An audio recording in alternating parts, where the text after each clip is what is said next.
شاء الله إن الحمد لله نحمده ونستعينه ونستغفره ونعوذ بالله من شرور أنفسنا ومن سيئات أعمالنا من يهده الله فلا مضل له ومن يضلل فلا هادي له وأشهد أن لا إله إلا الله وحده لا شريك له وأشهد أن محمدا عبده ورسوله يا أيها الذين آمنوا اتقوا الله حق تقاته ولا تموتن إلا وأنتم مسلمون يا أيها الناس اتقوا ربكم الذي خلقكم من نفس واحدة وخلق منها زوجها وبث منهما رجالا كثيرا ونساء واتقوا الله الذي تساءلون به والأرحام إن الله كان عليكم رقيبا يا أيها الذين آمنوا اتقوا الله وقولوا قولا سديدا يصلح لكم أعمالكم ويغفر لكم ذنوبكم ومن يطع الله ورسوله فقد فاز فوزا عظيما أما بعد إن خير الكلام كلام الله وخير الهدي هدي محمد صلى الله عليه وسلم وإن شر الأمور محدثاتها وكل محدثة بدعة وكل بدعة ضلالة وكل ضلالة في النار أما بعد. On commence donc aujourd'hui le cours numéro 13 dans l'explication de Risalat al-Ubudiyya de Cheikh al-Islam Ibn Taymiyyah rahimahullah avec les commentaires et l'explication de Cheikh Salih al-Fawzan hafidhahullah ta'ala. Et on est arrivé donc au point où le Cheikh maintenant, Cheikh al-Islam Ibn Taymiyyah, il explique la conclusion et le résultat de tout ce qu'on a expliqué dans les derniers cours au sujet de du fait qu'on fait la distinction entre al-haqiqatul kawniyya wa al-haqiqatul diniyya, et que le fait d'être témoin de al-haqiqatul kawniyya, ça ne veut pas dire de renier la prédestination. Et au dernier cours on a donné les preuves et les exemples que Cheikh al-Islam Ibn Taymiyyah a mentionné au sujet du qadar, et les questions de al-wala wa al-bara, du fait que si on devait considérer la prédestination comme une excuse ou un argument dans la mécréance et dans la désobéissance d'Allah, eh bien Allah subhanahu wa ta'ala ne nous aurait pas ordonné par exemple de détester et de prendre en animosité les kuffars, et il ne nous aurait pas non plus demandé de lutter contre eux, de combattre leur mécréance et de lutter contre eux dans justement leur mécréance. Donc tout ça c'est des exemples que Cheikh al-Islam Ibn Taymiyyah a mentionnés pour établir la fausseté de leurs propos. Donc il conclut, après avoir mentionné les versets et les preuves, il dit فَمَنْ شَهِدَ الْحَقِيقَةَ الْكَوْنِيَّةَ دُونَ الدِّينِيَّةِ سوى بين هذه الأجناس المختلفة التي فرق الله بينها غاية التفريق حتى يؤول به الأمر إلى أن يسوي الله بالأصنام كما قال تعالى عنهم تالله إنا كنا لفي ضلال مبين إذ نسويكم برب العالمين بل قد آل الأمر بهؤلاء إلى أن سووا الله بكل موجود وجعلوا ما يستحقه من العبادة والطاعة حقا لكل موجود إذ جعلوه هو وجود المخلوقات وهذا من أعظم الكفر والإلحاد برب العباد. Donc on va traduire maintenant ce passage, ce paragraphe, et on va expliquer ce que ces différents points-là signifient avec les commentaires de Cheikh Salih al-Fawzan à la suite. Donc ici Cheikh al-Islam Ibn Taymiyyah, il dit que celui qui a été témoin donc de la réalité dans la création sans être témoin de la réalité religieuse, donc d'une autre façon on pourrait traduire ça en disant, ou expliquer ça en disant, celui qui a été témoin de la prédestination sans tenir compte de la charia, et qui a mis à égalité les différentes choses, c'est-à-dire il a mis à égalité le croyant et le mécréant, l'obéissant et le pécheur, le pieux et le pervers, alors que Allah subhanahu wa ta'ala, lui, a fait des distinctions totales et absolues entre ces différentes catégories-là, eh bien, ceux qui n'ont pas fait cette distinction et qui ont mis ces différentes catégories à égalité, eh bien, ça les a amenés par la suite à mettre à égalité Allah subhanahu wa ta'ala et les idoles. Comme Allah subhanahu wa ta'ala le mentionne dans Surat Ash-Shu'ara, versets 97 et 98, lorsque Allah subhanahu wa ta'ala dit Tallahi inna lakunna fi dalalin mubin idh nusawwikum bi rabbil alamin, c'est-à-dire lorsque les mushrikoun arrivent au jour de la résurrection, ils sont devant leurs idoles, ils constatent et ils réalisent l'absurdité et la faiblesse de ce qu'ils adoraient, et ils réalisent leur erreur à ce moment-là d'avoir adoré ces idoles et de les avoir mis à égalité avec Allah subhanahu wa ta'ala dans l'adoration. Et donc ils disent à ce moment-là, par Allah, nous étions certes dans un égarement évident quand nous faisions de vous des égaux avec le Seigneur de l'univers, quand nous faisions de vous les idoles et les fausses divinités des égaux avec Allah subhanahu wa ta'ala. Et le Cheikh al-Islam, il continue en disant que ça les a même amenés à mettre à égalité non seulement Allah et les idoles, mais même tout ce qui existe dans la création. C'est-à-dire ils mettent à égalité Allah et tout ce qui existe, en allant jusqu'à faire de l'existence des choses ou de prétendre même qu'elles méritent également l'adoration et l'obéissance, c'est-à-dire il dit tout ce qui existe, ils en ont fait c'est-à-dire ils ont fait de tout ce qui existe une divinité. Il dit وَجَعَلُوا مَا يَسْتَحِقُّهُ مِنَ الْعِبَادَةِ حَقًّا لِكُلِّ مَوْجُودٍ, c'est-à-dire le droit de l'adoration et de l'obéissance qui est un droit exclusif à Allah subhanahu wa ta'ala, ils en ont fait un droit pour tout ce qui existe, puisque ils ont fait d'Allah subhanahu wa ta'ala, c'est-à-dire ils ont déclaré que tout ce qui existe parmi les créatures est en réalité Allah subhanahu wa ta'ala. Et ça, c'est, comme on va le voir dans les points qui vont suivre, c'est la croyance de certains d'entre les égarés et les soufis qui croient en wahdatul wujud, c'est-à-dire l'unicité de l'existence.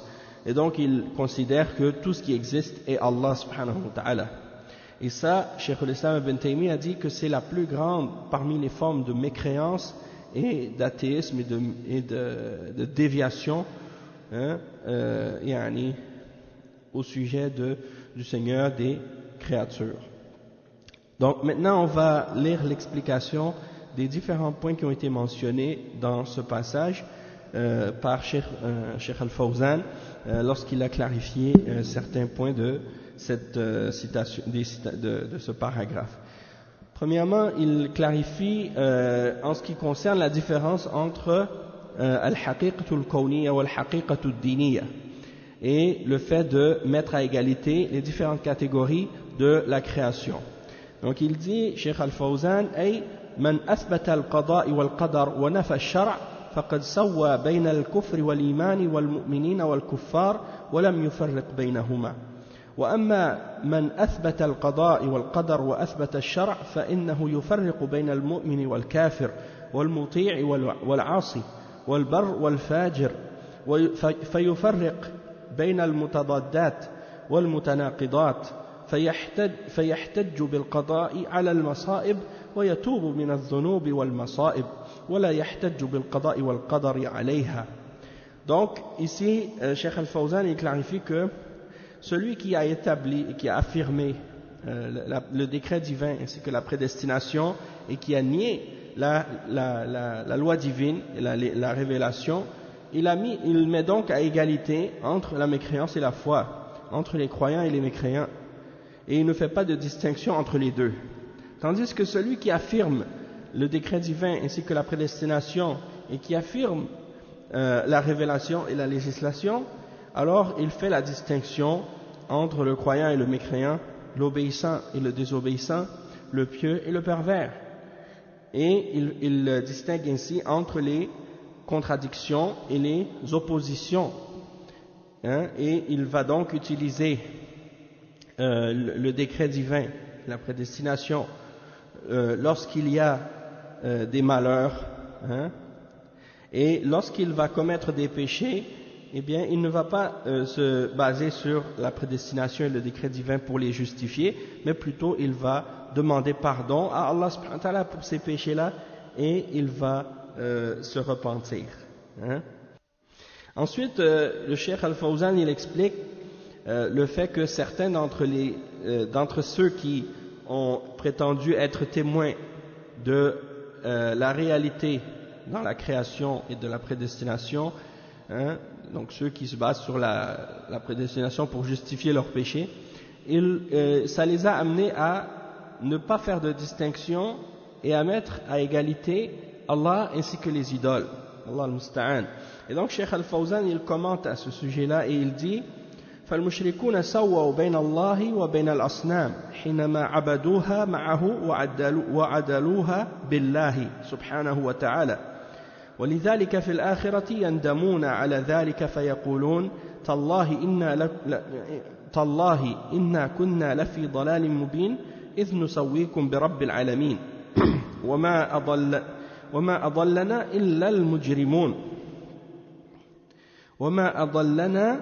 إلا المجرمون فإذا وقفوا على جرائمهم عرفوا أنهم أخطأوا في الدنيا حيث عبدوا مع الله غيره وسووا المخلوق بالخالق. Donc le cheikh il explique que les mushrikoun ils ont mis Allah subhanahu wa ta'ala à égalité avec leurs idoles, ils ont fait une égalité entre Allah et les idoles qu'ils adoraient en les adorant, parce qu'ils ont mis Allah à égalité avec leurs idoles dans l'adoration, non pas dans la création ou dans le fait de croire que ces idoles peuvent créer et qu'elles ont un pouvoir absolu sur toute chose. C'était pas ça leur égalité qu'ils ont établie. La fausse égalité qu'ils ont établie, c'est dans le fait d'offrir à ces idoles de l'adoration, et dans l'amour également, et dans la crainte, et dans les invocations, et ainsi de suite. Donc en offrant à ces idoles ces différentes sortes d'adoration, ils ont fait une égalité entre le créateur et la créature, et entre Allah subhanahu wa ta'ala et les idoles. D'accord? Et il mentionne donc les versets qu'on a mentionnés, que Cheikh al-Islam ibn Taymiyyah a mentionné dans les versets 97-98 tout à l'heure, et il cite donc les versets qu'on a lus tout à l'heure. Par Allah, nous étions certes dans un égarement évident quand nous faisions de vous des égaux du Seigneur de l'univers. Ce ne sont que les criminels qui nous ont égarés. Et donc, lorsqu'ils sont mis devant leurs crimes et qu'ils réalisent qu'ils ont été dans l'erreur, dans la dunya, en adorant d'autres avec Allah subhanahu wa ta'ala, et en ayant mis à égalité la créature et le créateur. Donc là, ils sont mis devant les faits et ils réalisent leur erreur, et donc ils réalisent qu'ils étaient dans un égarement évident, pour d'avoir fait cela. Et ensuite, Cheikh Al-Fawzan, il commente également sur le fait que Cheikh Ibn Taymiyyah, il clarifie que ça les a même amenés par la suite à mettre à égalité Allah subhanahu wa ta'ala ainsi que toutes les créatures et tout ce qui existe. Donc ils ont prétendu donc que tout ce qui existe était Allah. Allah al-Musta'an. Donc Cheikh Al-Fawzan, il dit à ce sujet-là: wa ha'ula'i hum ghulatu as-sufiyya k'ibn Arabi wa atba'i min ahli wahdati al-wujud fahum yaquluna la tafriqa fi al-kawn bayna al-khaliq wa makhluq bayna khaliq wa makhluq kulluhu sawa kullu al-kawn huwa Allah والتوحيد عندهم أنك لا تقسم الكون إلى مخلوق وخالق بل تجعل الكون كله هو الله حتى الكلاب والخنازير فهم عندهم هي الله فمن فرق فهو مشرك ويقولون إن فرعون لم يخطئ إلا أنه ادعى الربوبية لنفسه ففرق بين الكائنات وخص الربوبية فيه ولذلك كفر وإلا لو اعتقد أن الكون كله هو الله لصار موحدا. Donc, Cheikh Al-Fawzan, il explique que ceux qui ont cette croyance, de croire que tout ce qui existe est Allah subhanahu wa ta'ala, eh bien, c'est les extrémistes parmi les soufis. Et il cite par exemple Ibn Arabi, une d'entre les têtes de l'égarement dans les extrémistes parmi les soufis, ainsi que ceux qui l'ont suivi, qu'on appelle les gens de Wahdatul Wujud. Les gens de Wahdatul Wujud, et Wahdatul Wujud ça veut dire l'unité de l'existence. Et en réalité, parfois on le traduit en français par le panthéisme, c'est-à-dire ceux qui croient que tout ce qui existe est Dieu, que Dieu est tout, et que tout est Dieu, et qu'il n'y a qu'une seule existence. Et Cheikh Al-Fawzan, il explique que ces gens-là disent qu'il n'y a pas de différence ou de distinction dans l'univers entre le créateur et la créature. Pour eux, tout est pareil. Il n'y a pas de créateur, il n'y a pas de créature. Toute la création ou tout ce qui existe est Allah. Tout ce qui existe est Allah, et Allah est tout. Tout ce qui existe est Allah, et Allah est tout ce qui existe. Il n'y a rien d'autre que Allah. Même les choses qui composent notre monde, les différentes choses qui existent dans la création qu'on voit, bien pour eux tout ça, ça fait partie d'Allah. Ça fait partie d'un tout qui est Allah subhanahu wa ta'ala. Donc il n'y a pas de créature, il n'y a pas de créateur. Tout ce qui existe, c'est Allah lui-même. D'accord? Et donc ils disent que pour eux le tawhid, l'unicité, c'est de ne pas faire de différence ou de catégorisation dans l'univers entre ce qui est créé et ce qui crée. Ce qui est créé et ce qui crée. Pour eux, tu dois croire que tout ce qui est, c'est Allah. Même comme il donne l'exemple, il dit même les chiens, même les porcs, pour eux, c'est Allah. Ça rentre dans ce qui est compris dans Allah subhanahu wa ta'ala.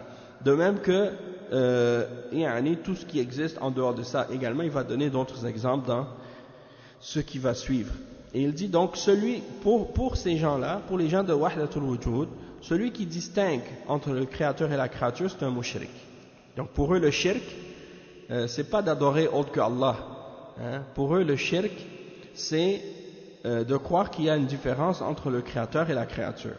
Donc quand par exemple on leur demande par exemple si on parle des exemples qui sont mentionnés dans le Coran comme Pharaon, eh bien ils disent Pharaon n'était pas dans l'erreur lorsqu'il a prétendu être le Seigneur. L'erreur qu'il a fait, c'est de prétendre d'être lui seul le Seigneur, et d'avoir fait une distinction entre les différentes existantes, les différentes existantes et les différentes existences et les différentes choses qui existent, c'est-à-dire les différents êtres, et d'avoir établi la seigneurie ou la souveraineté dans sa propre personne à lui seul. Et eux, ils considèrent que c'était ça son erreur. Mais sinon, de dire qu'il était le Seigneur, c'était pas une erreur pour eux. Il explique donc, ça c'est un exemple. Et il dit donc que Pharaon était donc mécréant pour avoir rendu la seigneurie exclusive à lui-même seulement. Mais s'il aurait cru que tout ce qui existe est Allah, dans ce cas-là, il aurait été un muwahhid, c'est-à-dire il aurait établi l'unicité, le monothéisme. Et bien entendu, ça c'est de l'égarement et c'est de la mécréance. C'est la même chose pour les idoles, pour les idoles des idolâtres. eux, les gens de Wahdatul Wujud, hein, ils disent par exemple que les mushrikines, le fait qu'ils adorent des idoles, c'était pas du shirk, parce que pour eux, tout ce qui existe est Allah. Donc même les idoles, pour eux, sont Allah. L'erreur, c'est de croire que Allah, c'est seulement dans ces idoles-là, et non pas dans tout le reste de ce qui existe. D'accord? Donc, ici, ils croient que ces idoles-là sont quelque chose qui fait partie d'Allah et qu'ils les adorent comme étant Allah. Dans ce cas-là, pour eux, c'est pas du shirk. Hein? Et c'est ça souvent que les mushrikines utilisent comme excuse ou comme argument pour justifier leur shirk. Lorsque tu vas par exemple chez les hindous en Inde et que tu les vois adorer différentes idoles, différentes statues, ils disent, nous on adore ça comme étant des représentations de la divinité, mais en réalité tout, Allah est dans toutes choses et partout et en tout. Donc pour eux, c'est pas du shirk, hein, qu'est-ce qu'ils font, puisqu'ils croient qu'ils adorent quand même Dieu à travers ces choses-là. Alors que la réalité du shirk, c'est d'adorer autre que Allah subhanahu wa ta'ala. Hein? Et que Allah subhanahu wa ta'ala, il n'est pas dans sa création mélangé avec elle, mais qu'il est, comme on l'a expliqué, au-dessus de sa création, au-dessus de son trône, séparé d'elle, séparé de sa création. Et donc il y a toute une distinction qu'on fait entre le créateur et la créature dans l'islam. Mais pour ces gens de Wahdatul Wujud, eux, ils ont complètement dévié cette réalité-là, et on va voir la gravité de cette croyance d'égarement et de kufr dans les points qui vont suivre. Donc ensuite, le cheikh explique au sujet de la parole de Cheikh al-Islam ibn Taymiyyah lorsqu'il explique qu'ils ont fait du droit exclusif de l'adoration et de l'obéissance quelque chose qui revient à toutes les créatures et tout ce qui existe dans la création. Cheikh Al-Fawzan, il dit فقد جعلوا الله هو الموجود كله فقد جعلوا الله هو الوجود كله لا تعدد فيه ولا انقسام والتقسيم شرك عندهم فهذا توحيد أهل وحدة الوجود. Donc ils ont fait, Cheikh Al-Fawzan il dit, ils ont fait d'Allah l'existence elle-même, que tout ce qui existe c'est Allah, et qu'il n'y a pas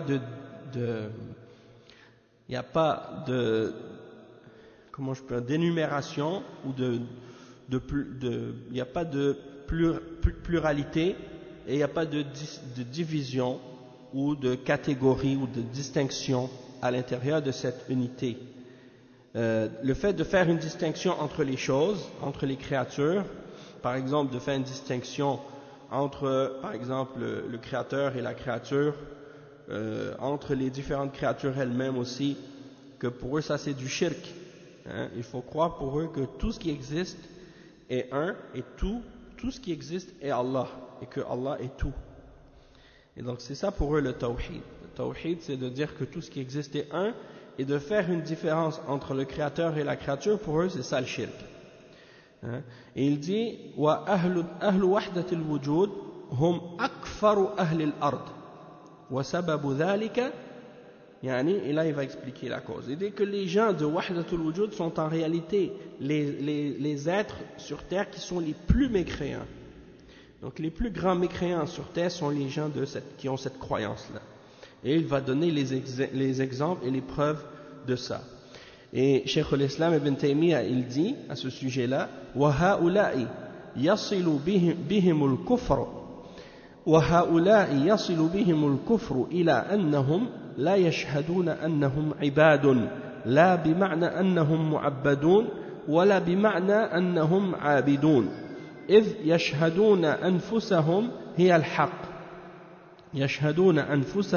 الحق كما صرح بذلك طواغيتهم كابن عربي صاحب الفصوص وأمثاله من الملحدين المفترين كابن سبعين وأمثاله ويشهدون أنهم هم العابدون والمعبودون وهذا ليس بشهود لحقيقة لا كونية ولا دينية بل هو ضلال وعمى عن شهود الحقيقة الكونية حيث جعلوا وجود الخالق هو وجود المخلوق وجعلوا كل وصف مذموم وممدوح نعتا للخالق والمخلوق إذ وجود هذا هو وجود هذا عندهم.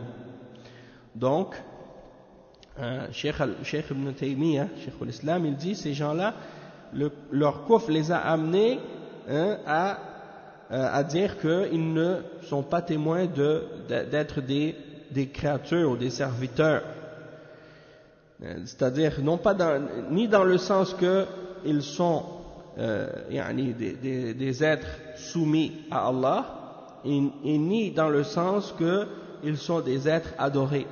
Plutôt, ils prétendent même qu'ils sont témoins qu'ils sont eux-mêmes la vérité, c'est-à-dire qu'ils sont eux-mêmes Allah, comme certains d'entre leurs tawarit ont déclaré même explicitement, comme Ibn Arabi, celui qui a écrit le livre Fusus al-Hikam, et d'autres également parmi les égarés, les déviés et les hérétiques qui ont inventé un mensonge contre Allah, comme un autre qui s'appelle Ibn Sab'in et leurs semblables. Et donc ces gens-là, donc, ils témoignent qu'ils sont des serviteurs, adorateurs et adorés en même temps. Allah musta'an.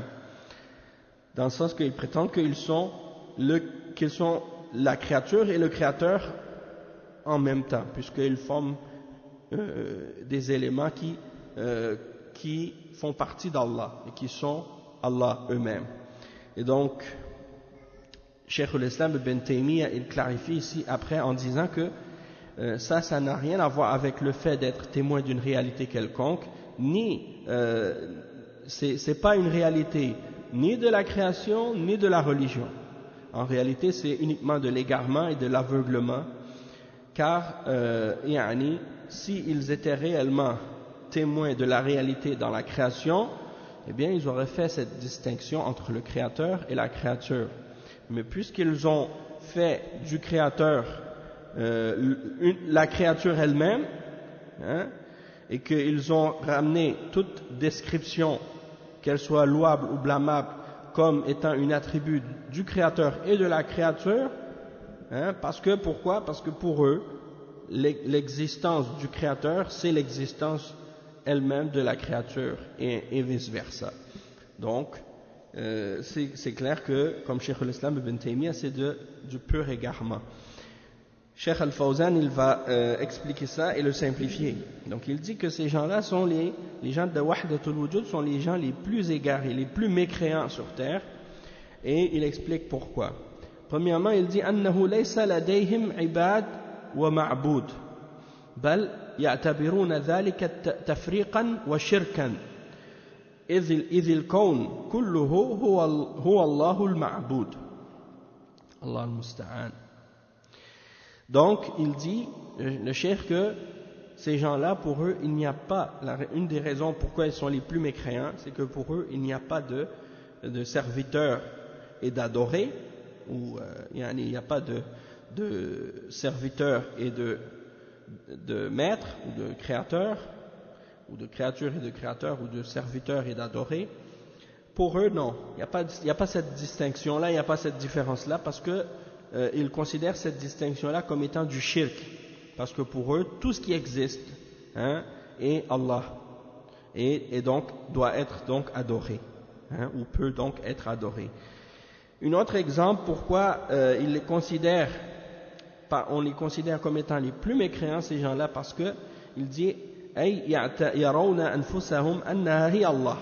Ceux parmi les hérétiques et les égarés comme Ibn Arabi et d'autres parmi ces gens-là, ils disent qu'ils sont eux-mêmes Allah.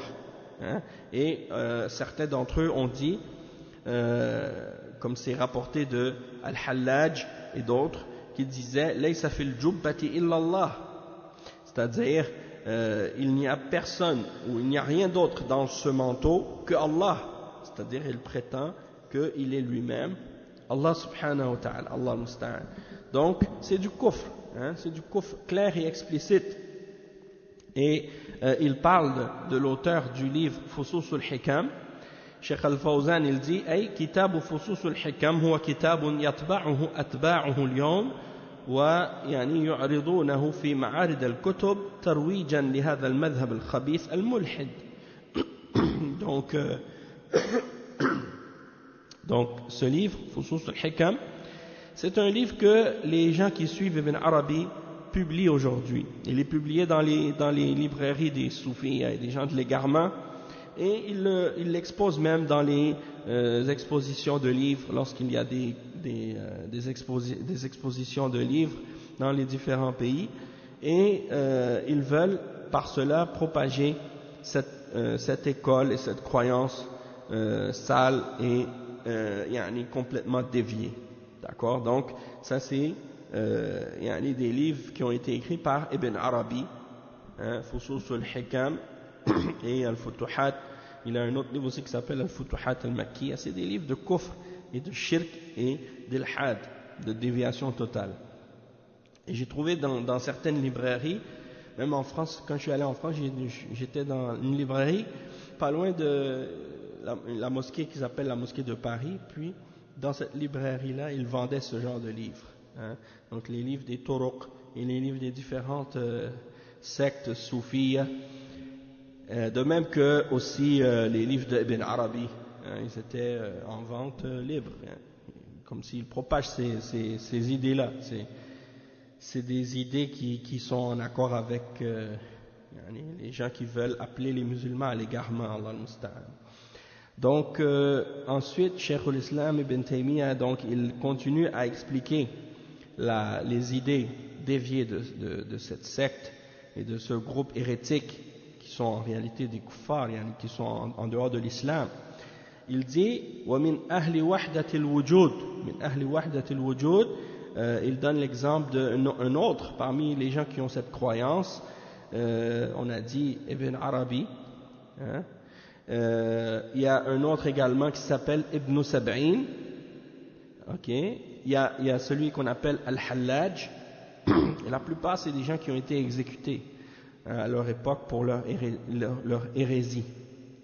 Et il y a un autre que Cheikh Al-Fawzan il mentionne ici, il dit وَمِنْ أَهْلِ وَحْدَةِ الْوُجُودِ كَابْنِ الْفَارِض صاحب قصيدة التائية التي نظم فيها هذا المذهب. Donc il y a un autre qui s'appelle également Ibn al-Farid, et c'est quelqu'un qui avait écrit un poème qui se termine par la lettre Ta en arabe, et dans lequel il a écrit donc cette croyance, les croyances de cette secte d'égarement, c'est-à-dire la croyance en le panthéisme et ce qu'on appelle en arabe Wahdatul Wujud. Ensuite il dit il considère que ils sont des serviteurs adorateurs, des serviteurs adorateurs, et qu'ils sont en même temps adorés eux-mêmes aussi. Donc des divinités et des serviteurs et des divinités en même temps. Allah al-Musta'an. Il dit أي لا يرون أن هناك معبودا وعابدا فالكون كله إله معبود. Donc en réalité, Cheikh il dit qu'il ne voit pas l'existence de divinité ou d'adorateur, mais il considère que tout ce qui existe est une divinité adorée. Donc tout ce qui existe est Allah. Donc tu peux adorer n'importe quoi, et tant que tu considères que c'est Allah, c'est pas grave. Donc, et je me rappelle même une fois, comme une note en passant, comme ça, il y a des groupes soufis ici à Montréal, et parmi les différentes turuq, il y en a une en particulier, Tariqa Naqshbandiyya, et eux ils aiment mettre leurs activités en vidéo sur leur site ou bien sur internet, et donc ils mettent des vidéos comme ça sur différents sites internet où on voit par exemple où ils pratiquent leur bid'a et leur shirk. Et dans une d'entre elles en particulier, tu vois qu'ils étaient réunis dans un endroit pour célébrer quelque chose. Je ne sais pas exactement c'était quelle fête, mais ils étaient dans cet endroit-là, et parmi eux, il y avait donc tout le monde réuni, des juifs, des chrétiens, des bouddhistes, des hindous, et ils étaient avec eux, et ils faisaient tous leurs activités, leurs danses et leurs chants. Donc eux, ils étaient en train de tourner en rond, puis de chanter. Puis à côté, il y avait un bouddhiste en train de faire sa méditation, puis de l'autre côté le sapin de Noël avec les chrétiens, puis chacun faisait ses adorations ensemble, puis comme si pour montrer l'unification des religions et l'unité des religions. Et ça, c'est une des idées aussi qui découle justement de cette croyance en wahdatul wujud, puisque pour eux, puisque tout ce qui existe est Allah et qu'il n'y a pas de différence entre le créateur et la créature, eh bien pour eux, il n'y a pas non plus de différence entre les religions. Toutes les religions sont équivalentes et égales et pareilles, puisqu'elles appellent toutes à adorer soit une créature quelconque, et pour eux toutes les créatures sont Allah, pour eux. Allah musta'an. Et donc, ils rejettent, en disant ça et en pratiquant ça, ils rejettent l'islam, parce que l'islam, c'est justement d'établir le droit exclusif du Créateur, Allah subhanahu wa ta'ala, à l'adoration, et le rejet de tout ce qui est offert comme adoration à autre que le Créateur. Donc l'islam, c'est la religion du monothéisme pur, dans le sens qu'on appelle les hommes à n'adorer que Allah seul, et à ne rien associer avec lui, c'est-à-dire à ne lui donner aucun associé, aucun partenaire dans l'adoration. Et celui qui donne un partenaire ou un associé à Allah dans l'adoration, selon l'islam, il est considéré comme un idolâtre, un mushrik. Et ça, c'est le plus grand péché que quelqu'un peut commettre. Donc on voit à quel point ces gens-là sont en opposition totale avec l'enseignement des prophètes et l'enseignement pur de l'islam. Donc ensuite le cheikh il dit ومآل هذا المذهب أي هذا المذهب الخبيث ليس فيه إثبات شيء وهذا أشد أنواع الإلحاد لأنه مخالف للحس والعقل والشرع. Donc il dit le cheikh que parmi les conclusions ou les résultat de cette croyance déviée, c'est que ils ne vont rien affirmer du tout, c'est-à-dire ils affirment rien, et ça c'est parmi les plus grandes formes d'athéisme et de déviation, qui est en contradiction avec les sens, avec la raison et avec la révélation, puisqu'ils ne sont témoins d'aucune réalité, ni réelle, ni dans la création, ni dans la religion. Le cheikh il dit ensuite, il dit فقد قال قائلهم وكل كلام في الوجود كلامه وكل كلام في الوجود كلامه سواء علينا نثره ونظامه فيكون عندهم القرآن والشرع والسب والذم والشتم هو كلام الله نسأل الله العافية ويقولون ما الكلب والخنزير إلا إلهنا.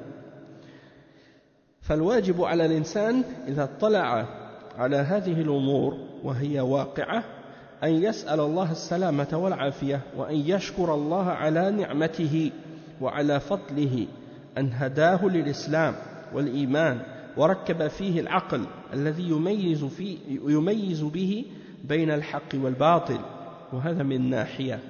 Donc Cheikh Al-Fawzan il explique que parmi ces égarés, parmi les soufis, certains d'entre eux ont dit comme exemple dans leur poésie et dans leurs paroles, toute parole qui existe dans l'existence est sa parole, c'est-à-dire toute parole qui existe est la parole d'Allah pour eux. peu importe qu'on l'ait mis sous forme de poème ou si on l'écrit comme des paroles écrites comme un livre ordinaire, ou qu'on l'ait mis sous forme de poésie. Pour eux, tout ça c'est la parole d'Allah.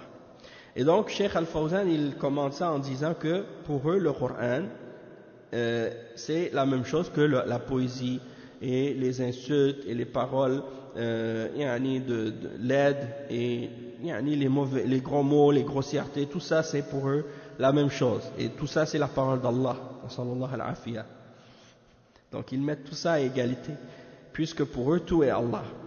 Et ils disent également que leur divinité n'est rien, c'est toute chose, y compris le chien et le porc.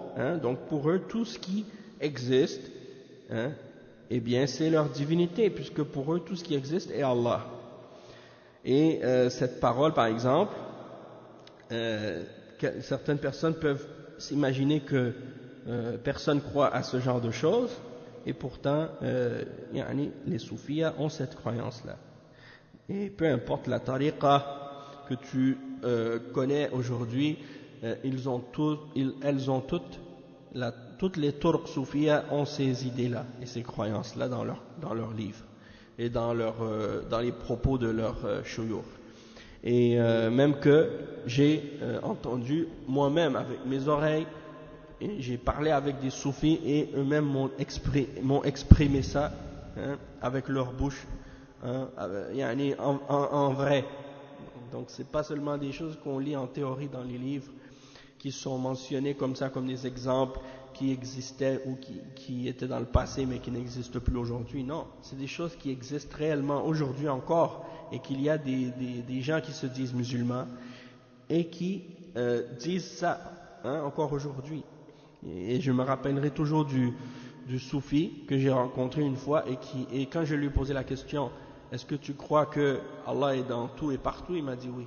Et j'ai dit même dans le porc, et il m'a souri. Il a fait un sourire à ce moment-là. Donc pour dire qu'il n'osait pas le dire, mais il l'affirmait quand même. C'est-à-dire il croit en ça. Allah al-Musta'an. Et donc le cheikh il dit l'obligation pour l'homme, lorsqu'il est témoin de ces choses, et elles sont réelles, comme le cheikh il le dit, c'est des choses réelles, des gens qui croient en ça, eh bien c'est de demander que Allah subhanahu wa ta'ala nous épargne et qu'il nous sauve de ce genre de choses, et d'être reconnaissant envers Allah subhanahu wa ta'ala pour sa grâce et pour la grâce qu'il nous a fait de nous avoir guidés à l'islam et à la foi, et de nous avoir équipés de la raison par laquelle nous pouvons distinguer entre le vrai et le faux. Et ça c'est d'un point de vue. Ensuite il dit وَمِن نَاحِيَةٍ أُخْرَى يَخَافُ عَلَى نَفْسِهِ مِنَ الضَّلَالِ وَالزَّيْغِ وَالْإِلْحَادِ فَهَؤُلَاءِ آدَمِيُّونَ لَهُمْ عُقُولٌ لكن طمس الله بصائرهم وأبصارهم وأضلهم على علم والعياذ بالله. فالإنسان يخشى على نفسه من هذه الأمور،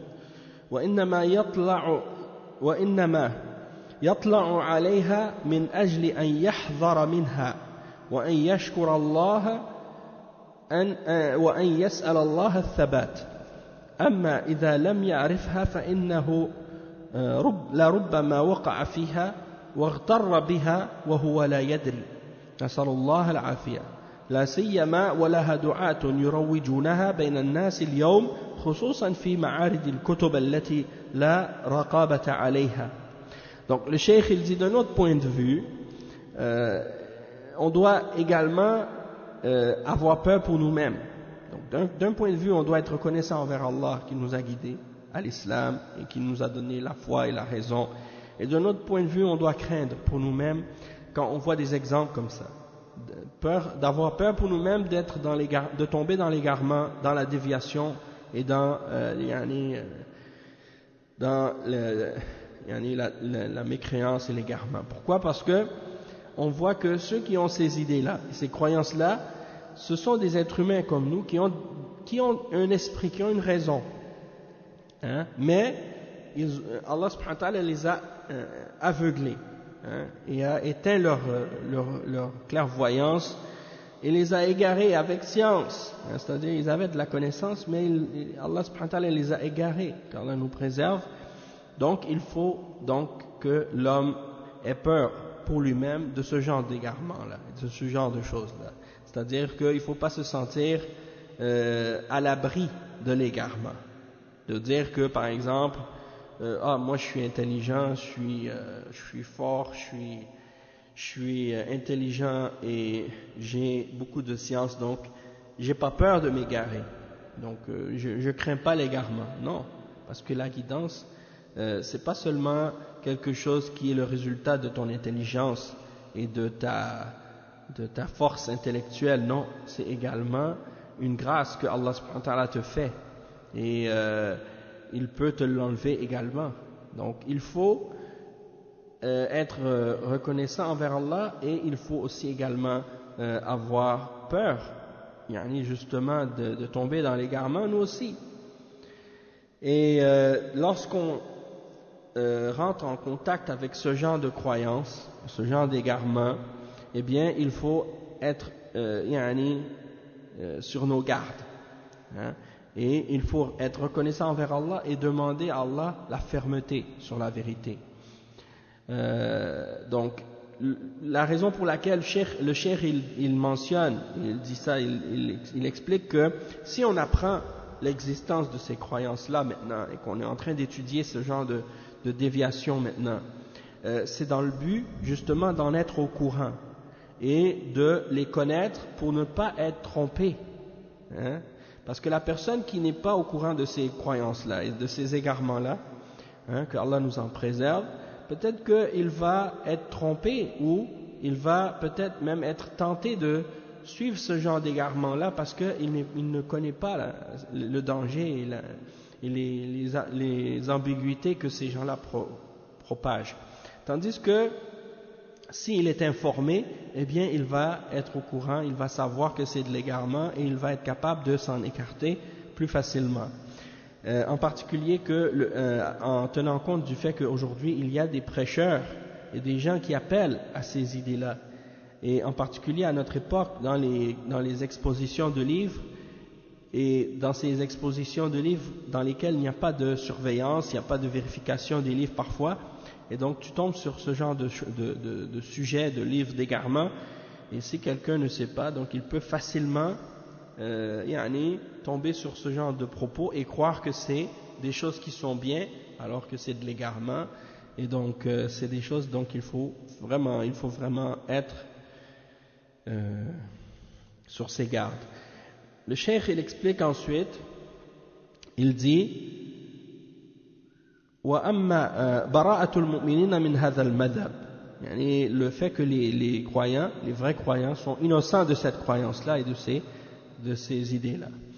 Et il dit وأما المؤمنون بالله, donc ça c'est Cheikh l'Islam Ibn Taymiyyah qui dit dans son livre Al-Ubudiyya, وأما المؤمنون بالله ورسوله عوامهم وخواصهم الذين هم أهل الكتاب كما قال النبي صلى الله عليه وسلم إن لله أهلين من الناس قيل من هم يا رسول الله قال أهل القرآن هم أهل الله وخاصته.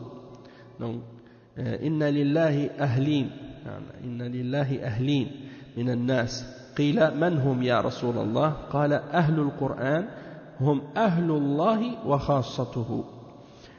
C'est un hadith donc qui est rapporté par l'imam Ahmed. On va lire le propos, puis après on va lire le hadith et sa traduction. Et donc ici il dit, en ce qui concerne les croyants qui croient en Allah et en son messager, que ce soit des musulmans du commun ou des musulmans parmi les élites qui sont particuliers, dans le sens qu'ils sont des savants ou des hommes de science ou et en particulier les messagers et les prophètes, eh bien ceux-là sont les gens du livre, c'est-à-dire comme le prophète sallallahu alayhi wa sallam a dit dans le hadith qui est rapporté par l'imam Ahmed, que Allah subhanahu wa ta'ala il a des gens parmi les hommes, et quand on a demandé qui sont-ils aux messagers d'Allah, il a dit ce sont les gens du Coran et ce sont donc les gens d'Allah, et ces hommes choisis et particuliers. Donc ceux qui sont les gens d'Allah, les gens qui sont sélectionnés et particuliers d'Allah subhanahu wa ta'ala, les élites, eh bien ce sont les gens de la révélation, les gens qui suivent le Coran et qui croient au Coran et qui pratiquent le Coran. Donc c'est ça que Cheikh l'Islam Ibn Taymiyyah a dit ici, et il cite ce hadith, et Cheikh Al-Fawzan il clarifie ça en disant que il dit ذكر الشيخ رحمه الله أن الصوفية خصوصا الغلاة منهم يقسمون الناس إلى خاصة وعامة. الخاصة هم الذين يزعمون أنهم عرفوا الله ووصلوا إليه وسقطت عنهم التكاليف فليس عليهم صلاة ولا زكاة ولا أوامر ولا نواه. نعم. وأما العامة عندهم فهم العوام الذين لم يصلوا إلى الله، فهؤلاء توجه إليهم الأمر بالتحليل والتحريم، وهم الرسل وأتباع الرسل يعني الذين يحتاجون إلى الأوامر والنواهي والشرع. والشيخ رحمه الله يقول إن هذا التقسيم باطل، فالمؤمنون هم الأنبياء وأتباعهم هم أولياء الله وخاصته، وأتباع الأنبياء عوامهم وعلماؤهم هم الذين عرفوا الله حقيقة بأسمائه وصفاته وشرعه ودينه، فهم كلهم أولياء الله سبحانه وتعالى. وقد سماهم الرسول صلى الله عليه وسلم أهل الله وخاصته، وهؤلاء أرفع منزلة وأعلى درجة، ومع ذلك لم تسقط عنهم التكاليف مهما بلغوا من المنزلة عند الله. وليس المراد بأهل القرآن الذين يحفظونه ويرتلونه خاصة، بل أهل القرآن هم الذين يعملون به حتى ولو لم يحفظوه، فالذين يعملون بالقرآن بأوامره ونواهيه وحدوده هم أهل القرآن، وهم أهل الله وخاصته من خلقه، وهم خاصة الخاصة. أما من يحفظ القرآن ويجيد التلاوة ويضبط الحروف ويضيع الحدود فهذا ليس من أهل القرآن وليس من الخاصة. فأهل القرآن هم الذين يستدلون به ولا يقدمون عليه غيره ويأخذون منه الفقه والأحكام والدين. Donc Cheikh Al-Fawzan il explique que ici Cheikh Ibn Taymiyyah rahimahullah il mentionne que les soufiyas en particulier les extrémistes parmi eux, ils divisent les hommes en deux catégories, les khassa wa l'amma, donc les gens de l'élite et les particuliers, ou bien les gens de l'élite et les gens du commun, c'est ça qu'ils utilisent comme division, sauf que la définition qu'ils donnent à chaque catégorie, on voit que cette définition-là, elle est vraiment déviée et égarée. Ils disent par exemple que Al-Khassa, ce sont ceux qu'ils déclarent comme ayant connu Allah et qu'ils sont arrivés à la certitude, donc ils n'ont plus d'obligation religieuse. C'est-à-dire qu'ils n'ont plus besoin de prier ou de faire la zakat ou de respecter les ordres ou de s'abstenir des interdictions. Donc pour eux tout devient halal et il n'y a plus d'obligation, ils peuvent faire ce qu'ils veulent. Ils peuvent faire les péchés et tout ce qui est interdit c'est pas grave, et tout ce qui est obligatoire c'est pas obligatoire pour eux. Donc ça pour eux c'est al-khassa. Et non seulement ça, le cheikh il mentionne cet exemple là, mais les soufis en particulier ils ont des croyances même à propos de ceux qu'ils considèrent comme étant les khawas. Ils les considèrent comme étant ils les appellent des awliya en fait, les saints. Et ils pensent que également ils connaissent le ghaib, ils connaissent l'invisible. Et des exemples de ça, on les a dans leurs livres, où ils mentionnent dans leurs livres que leurs awliya, ils connaissent le ghaib, ils contrôlent l'univers, ils ont le contrôle de la pluie, il y a plein d'autres choses de shirk, comme des croyances de shirk comme ça. Et on a entendu ça également dans les propos de certains comme Tariq Ramadan, parce que lui, son éducation, c'est une éducation soufie, et son père et son grand-père, c'était tous des soufis. Hein. Et donc, dans un de ses cours, justement, il parle des khawas. Et il dit que quelqu'un, le cheikh, il peut mettre sa main sur son cœur, puis, ou bien même juste le regarder, puis il sait qu'est-ce qu'il a dans son cœur, il sait qu'est-ce qu'il a fait comme péché, il sait qu'est-ce qu'il a fait ou qu'est-ce qu'il n'a pas fait. Ça fait partie des croyances des soufis à propos de leur shuyukh, à propos de ceux qu'ils considèrent comme étant les élites ou al-khassa. Tandis que pour eux, al-amma, et c'est ça qui aussi, on voit comment ils sont déviés dans cette idée-là, c'est que tous ceux qui ne font pas partie de cette catégorie d'élite sont des gens du commun, et ce sont ceux qui n'ont pas atteint cette soi-disant certitude vis-à-vis d'Allah. Ils n'ont pas atteint Allah, ils ne sont pas arrivés à Allah. Et donc c'est à eux que s'appliquent ou se dirigent les actes d'obéissance et les interdictions religieuses. Et ils entrent dans ça, bien entendu, les messagers et les prophètes. Hein. Donc pour eux, les prophètes et les messagers et ceux qui les ont suivis font partie des gens du commun. Pourquoi? Parce que les messagers et les prophètes, il n'y en a aucun d'entre eux qui a prétendu être arrivé à Allah au point où ils pouvaient abandonner les obligations et cesser d'adorer Allah, ou plutôt également de se permettre de faire tout ce qui est interdit. Il n'y a aucun d'entre les messagers et les prophètes et aucun d'entre ceux qui les ont suivis, parmi les sahaba et ceux qui sont venus après eux, n'ont jamais prétendu ce genre de choses, hein, ce genre de pensée ou de croyance. Donc de considérer que ce sont eux qui sont les awam, ça c'est de l'égarement total. Et Cheikh al-Islam Ibn Taymiyyah, il commente sur ça, et Cheikh il dit ici que Ibn Taymiyyah dit à ce sujet-là que cette distinction, cette catégorisation que les soufis ont fait, elle est totalement fausse. Parce qu'en réalité, les croyants, ce sont les prophètes et ceux qui les ont suivis.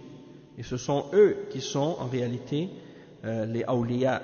Ce sont eux qui sont en réalité les awliya. C'est-à-dire les awliya, ce sont les prophètes et les croyants qui les ont suivis. Et les awliya d'Allah, c'est-à-dire les serviteurs rapprochés, obéissants à Allah subhanahu wa ta'ala.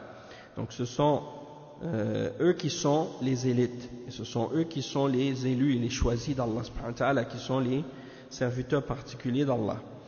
Et donc, c'est-à-dire les prophètes et les messagers, qui sont les awliya, et ceux qui les suivent, ceux qui suivent les prophètes et les messagers.